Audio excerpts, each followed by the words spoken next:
Hey everyone. So after doing my video response to Abby's video, what does being yourself mean, I started to think about all the aspects that I do show to people. And there's certain aspects I don't show on YouTube. And there's one thing that I wasn't actually doing on purpose, but I actually forgot to mention something on YouTube. And the thought never crossed my mind whenever I did vlogs. I kept what I did and the vlog separate every single time. And recently, since I turned 27 past Thursday, I want to do a vlog just based on this one thing. Because to me it's important. Because it's something that you guys don't know about me, and I think that you guys should. Not because it's anything special, but just something more to know about me. Something that I do want to share with you guys. So the thing is that ever since, I guess, 1997, I have been mixing music. Technically you could say 1999, but 1997 all the way till now I've been mixing music. And that's one thing that I really do want to share with you guys, but the thought never crossed my mind whenever I did a vlog. It just maybe didn't seem that important. I don't know what it was, but yeah, I mix music. And no, I don't mix in real time. Or in other words, I don't have turntables. I don't mix on the fly, as some people would say. I actually mix on the computer, and I really take my time with it, but yeah, that's another story, which I'll probably get into later on. But basically, as you guys probably know, I really like all types of music. Ever since I was little, I listened to music constantly. And I used to listen to Kiss FM, Coast K, Big K Rock. I actually didn't like K Rock back then, but Power 106, but mostly Kiss FM. Because my sister would listen to it, and the songs that they would play, that got me interested. But one day I was listening to the radio, I think it was probably on a Saturday night, and all of a sudden I heard a song that I knew, but wasn't being played the same way. It had extra beats and was being played faster than normal. And then from that song, it went on to a different one without a pause in the middle. And it just grabbed my attention immediately.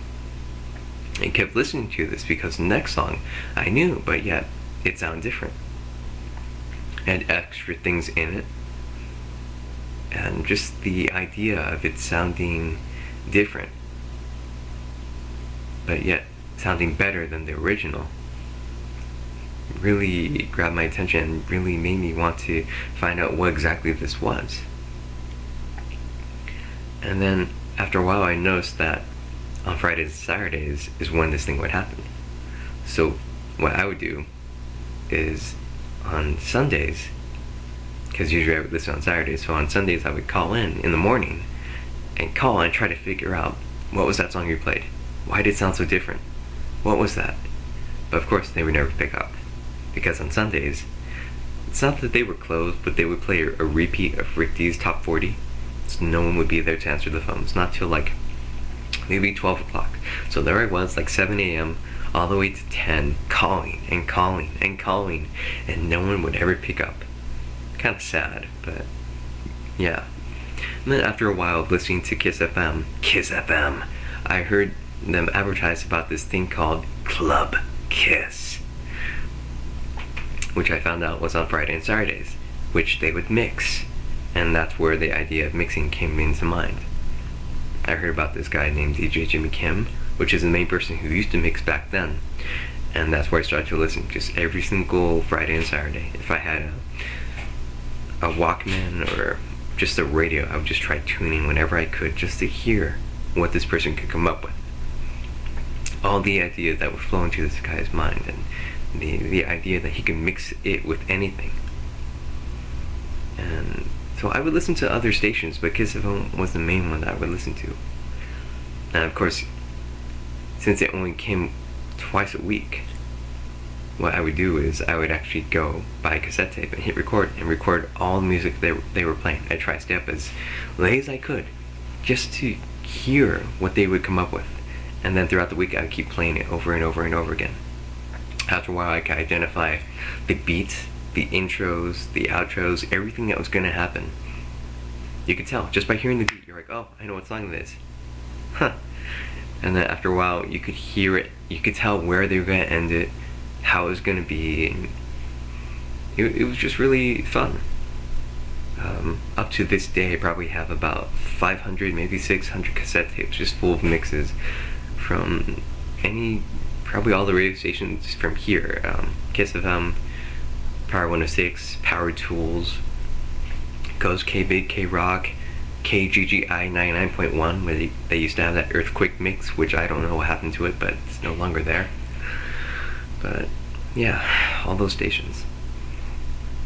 Now coincidentally, since I used to listen to Kiss FM so much and they would advertise about Club Kiss, I would hear the advertiser, or the I don't know who he was, but the radio guy saying Club Kiss every single time, over and over and over again.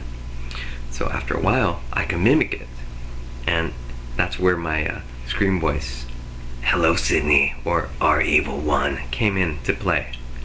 So yeah, you can thank them for that. Kind of interesting. But after a while listening to all these radio stations, regardless where I went on vacation, I just recorded constantly. I decided I should make my own mix using clips from all these countless cassette tapes that I recorded.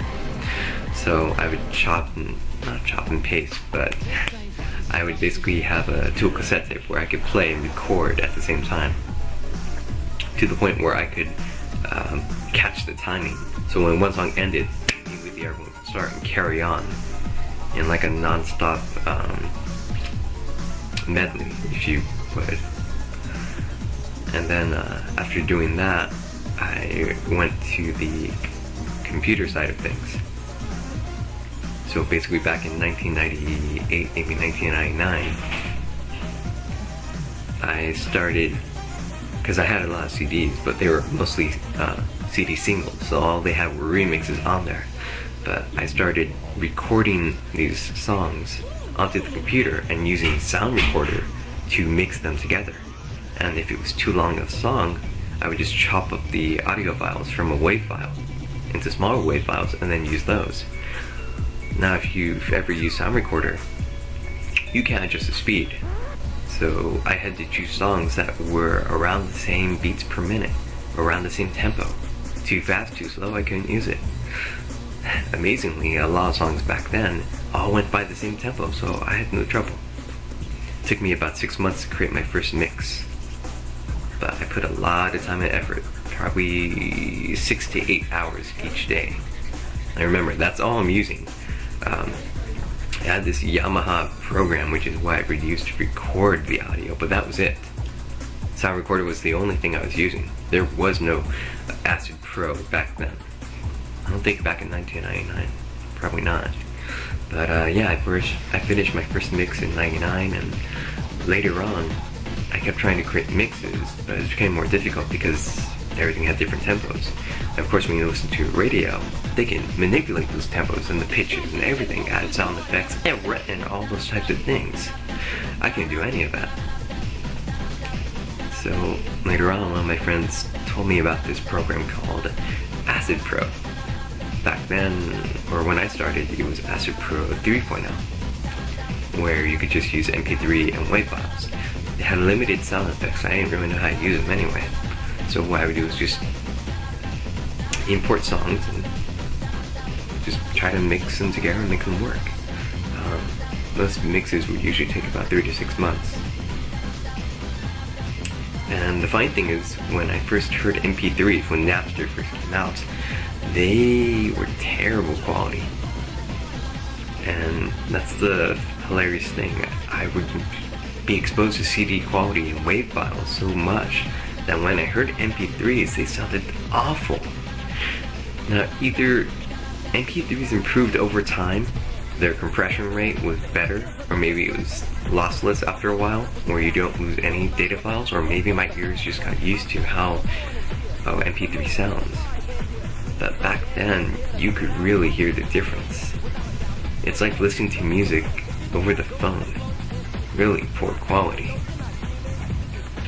And for those of you who are just about as old as me, remember when CD Now used to be on the phone and not really online? Where you'd have to call 1-800-CD Now to listen to the music that you wanted to perhaps purchase? Yeah, I do. Anyway. So I started mixing a lot of music after I got the hang of mixing music together and adjusting the pitches, which is what Acid Pro can do.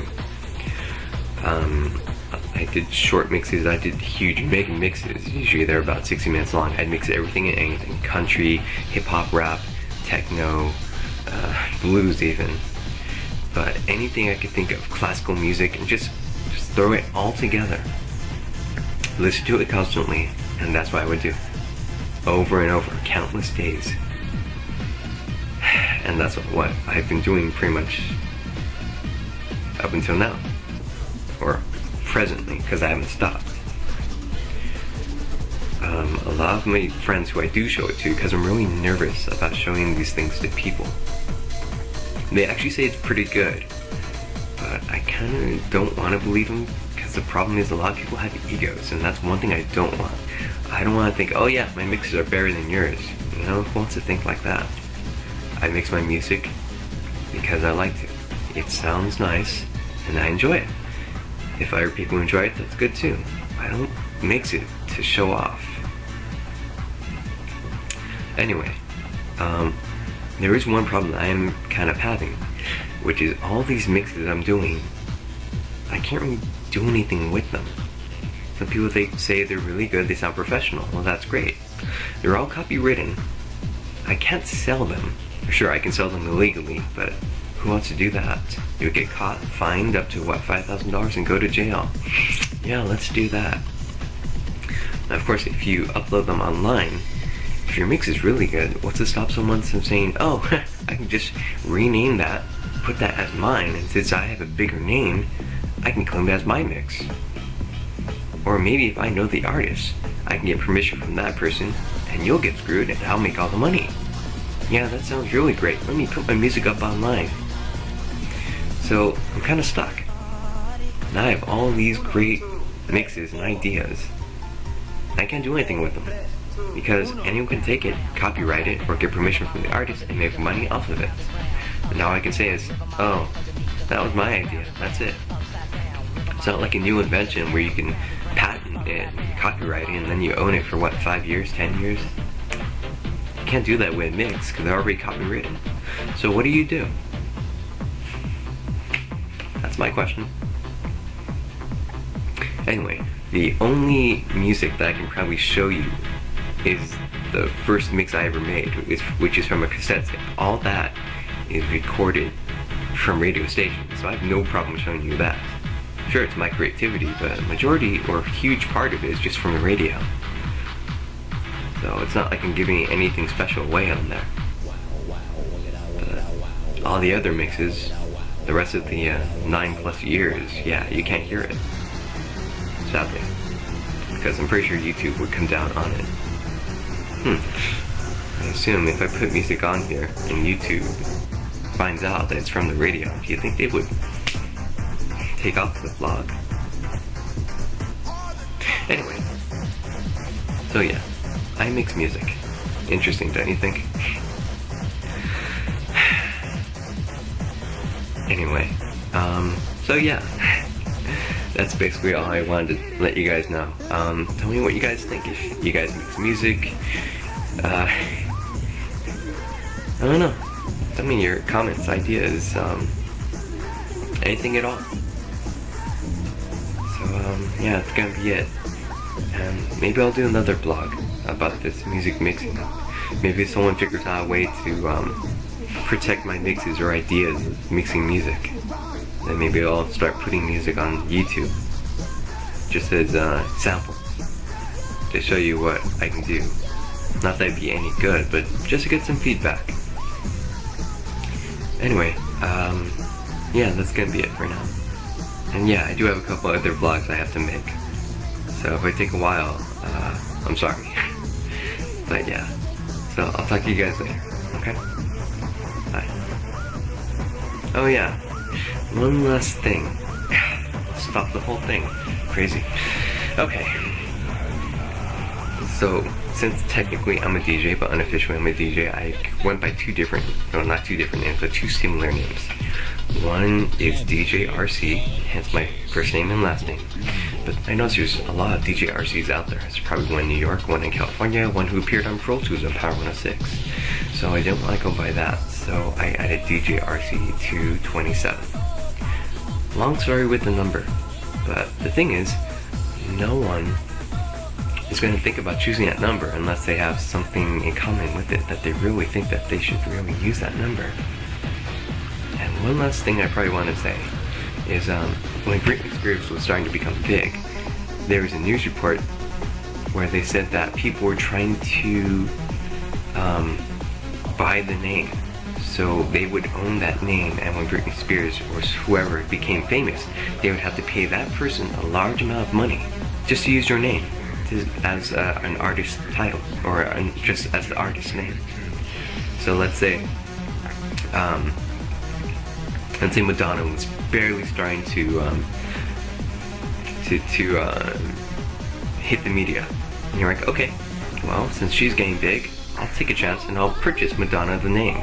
So when she wants to sell her CDs and she wants to use Madonna as her name on the CD, she's gonna have to pay me a lot of money to get permission. Wow, that sounds pretty smart. Sucks as well. So now any big names, people are gonna go out there and try to buy the name first, so that when that artist tries to use the name, they're gonna have to pay them. I don't think that's fair. I think your birth name, you should actually have it reserved for yourself. Don't you? Okay, well, that was an extra 5 minutes, I think, so yeah, that's gonna be it. So I'll talk to you guys later. Bye. Again, for the second time.